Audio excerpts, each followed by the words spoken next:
Quickly before the video starts, remember to join the Discord. Also remember to subscribe and like if this helps, and I hope you enjoy. Hey guys, today I'm going to be showing you how to make the Kane Pixels backrooms. So what I mean by this is the tall ceilings, really bright yellow lights, and the small wallpaper. So it's actually a big maze thing. First what you want to do is add a cube, and then you want to scale it up to the size that you want.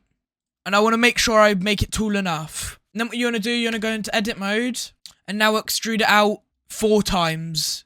Extrude out however many times you want, and I'm going to do the same as this, and that's 5. And if you're connecting it to the threshold, you want to line it up in the middle. So like I'm going to do it here, and you can just mess around with it. Then whatever gap you've left, you want to count it up. So mine's 12. And then you want to leave that gap in between the one that you're pushing back. Then it's just going to be a big square, and it's all symmetrical. So like that, and then if I copy them again, I can just do it again. And now I'm just going to do it sideways.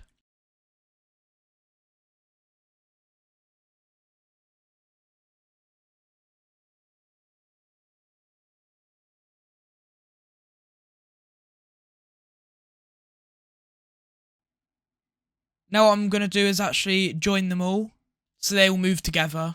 Then I'm actually going to add a plane, and put it to the right height of the floor. And now if I put it in the middle, I can just scale it up to the size that I want.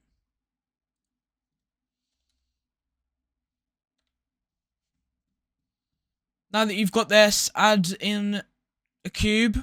And what you're going to want to do is scale it to the size of your plane. And then you just want to make it taller. Now if you go into edit mode, delete the top and bottom. Now we're going to be making the roof. So as always, you add the plane. And as always, you want to go into edit mode. Then you want to click I to inset. Then click Control I to invert. And click E to extrude and do that a bit. Then if you go back into object mode, you can add a material. And if you go over to shading, so this material is in the Google Drive, and that is down in the description. So if you add that, then put it into base color. Now what you want to do is click back on here, Control I again, add a material, name it metal line, because I've already got metal. Then rename this tile. And then what you want to do here is click on metal line and click assign.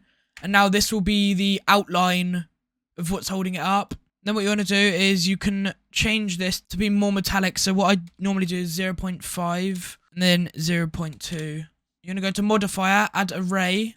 Like I said, I actually done the outline of it too big this time, but it's fine. It won't really be that noticeable. And then just put it to the side and turn the array all the way up. And then add another array, but this time this to 0, and then put this to whatever number you've put for the top one. So like that. Then if you turn it up, then you can just again move it over.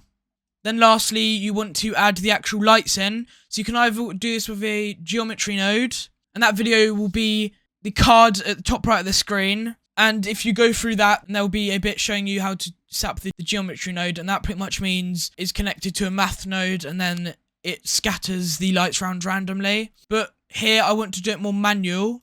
So if you add in plane and scale it to the right amount of the tile that you've got at the moment, and then you might want to scale it down a bit, just name it, and then add a mix shader and add an emission, and then do that. And I'll worry about the actual strength in a minute, but first you want to make like a pattern with it. So if I do it so it's going down this line here, and you can either do it manually or you can add an array modifier for it, set that to 0, and then set the Z to how many you want. So let's say 4, and then you can just turn the count up. So let's say I'll go to there, and then that should go down every hallway.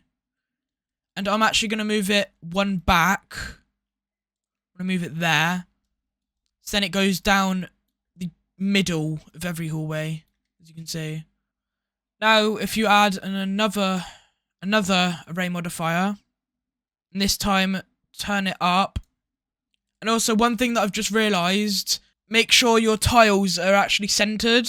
So right now they're not. I'm going to look from the top because it's easier, but I'm going to say about there. Now that's centered.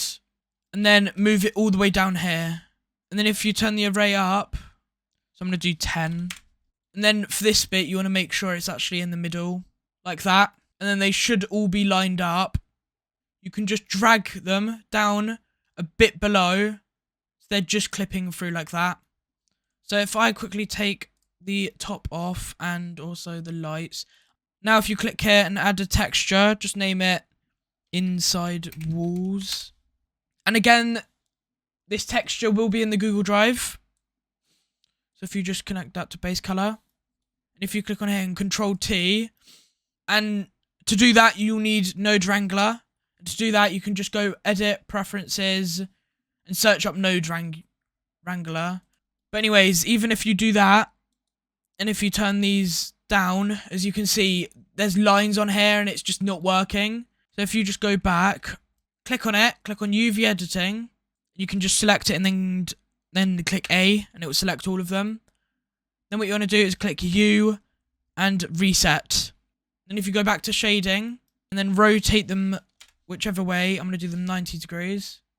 Then just scale it down to the amount that you want. And Kane Pixels has it really small.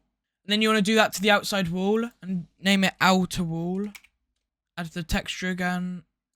Control T. And go back into UV editing. Click A and that will select all. And then click U and reset. And then these ones are going to be really stretched. And then just make them the same size wallpaper. Now what you want to do is then add the carpet. And this time I'm actually going to be using this one. So I'm actually going to put the albedo in the Google Drive. And I'm pretty sure this is actually the one that Kane Pixels used. And we can just resize this when the lights are there. But now, something that I don't think I've done before on this channel is Ambient Occlusion. And that can help make it look more old. So for this, select the wall, drag this out and add the Ambient Occlusion. Add a color ramp. And add a mix shader. Add the mix shader in between here. Then you want to plug the color ramp into factor and ambient occlusion. Oh, not color, the ambient occlusion into color ramp. And now if we add the lights back in, and I'm actually gonna add a camera in here. Before we mess with this, I'm actually going to turn the strength up on this. And then offset the colour a bit to more of a yellow. And also one thing that people don't do, they never change the roughness on the carpet. So you could actually just make this go all the way up.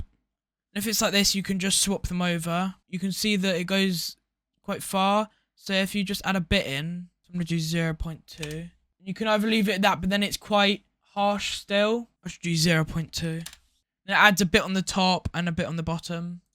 But now for the lights, in Kane Pixels, it's actually quite a greeny yellow. And then there we go. That is how to make Kane Pixels styled backrooms. As you can see, if I turn this, see down there. And actually a cool thing that Kane Pixels done for a motion detected video. It looked down one of these hallways and you can just see down there. So if this helped, remember to subscribe and like. Also remember to comment anything I should do next, and I will see you in a bit.